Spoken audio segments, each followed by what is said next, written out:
టీచరత్నం పుత్రరత్నం IAS Naveen Nicholas గారికి ప్రత్యేకమైన నమస్కారాలు. అదేవిధంగా పెద్దలు గారి సార్ గారికి నమస్కారాలు. మా భర్తీ వరదరి మేడం గారికి ఇది ఇక టెన్షన్ లేదు, వచ్చేదంతా పెన్షన్ లైఫ్ కాబట్టి హ్యాపీగా గడపచ్చు. No tension, only pension. హ్యాపీగా గడుపుతారు ఇప్పటి నుంచి మేడం గారు. మీ అందరికీ కొన్ని గమ్మత్తైన విషయాలు చెప్తా. ఇప్పటిదాకా ఒక్కొక్క స్పీకర్ ఒక్కొక్క రకంగా చెప్పారు, నేను ఇంకొక రకంగా చెప్తాను, వినండి. మేడం వల్ల ఫ్యామిలీ మెంబర్స్ ఎంతమంది వచ్చారండి? మీదంతా కుటుంబ బంధం, నాది మేడంది ఉద్యోగ బంధం. ఇక్కడ ఉన్న టీచర్లు కూడా వినాలి. గమ్మత్ ఏంటంటే మేడం ఉద్యోగంలో జాయిన్ అయిన నాడు జాయినింగ్ రిపోర్ట్ తీసుకుంది నేను, రిటైర్మెంట్ నాడు అటెండ్ అవుతుంది కూడా నేను.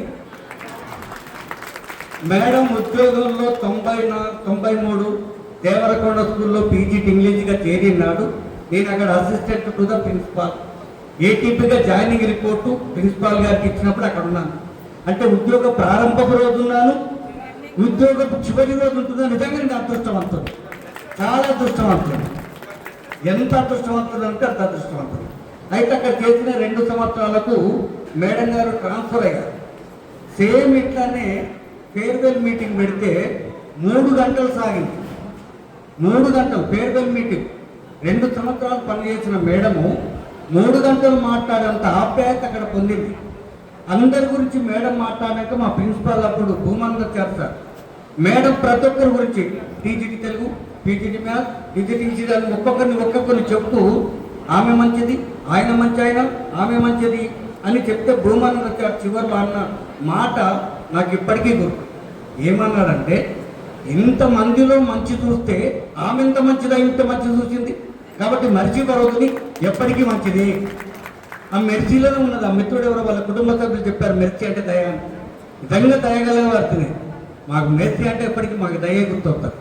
ఈ స్కూల్కి వచ్చిన నాడు నాకు ఫోన్ చేసిన, మేడం మీరేంటి ఇబ్రాహీంపట్నంలో జాయిన్ అవుతున్నారని. ఎందుకంటే బాయ్ స్కూల్లో లేడీ ప్రిన్సిపాల్స్ కొంచెం కష్టం. కేసీఆర్ ఒక మాట అంటుంటారండి, అందరూ వింటుంటారు, కాళేశ్వరం కట్టడంలో నా చెమట నా రక్తం ఉందన్నాడు. ఈ స్కూల్ కట్టడంలో నా చెమట నా రక్తం ఉంది. ఇది నీరొచ్చాక కట్ట బిల్డింగ్, కాకపోతే కూలిపోలే, అది వేరు.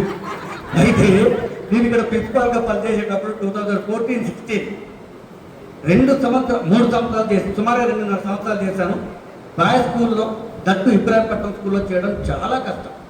మేడం జాయిన్ అయినప్పుడు వార్నింగ్ ఇచ్చారు, కానీ మేడము నల్లేరు మీద నడకలాగా అవలీలగా స్కూలు నడిపిందనడానికి ఈరోజు వక్తలు మాట్లాడుతున్న మాటలే సాక్షి.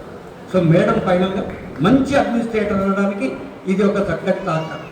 తర్వాత మేడం తయారు చేసింది తన ఉద్యోగ జీవితంలో ఎంతోమంది ఆణిముత్యాలను తయారు చేసింది.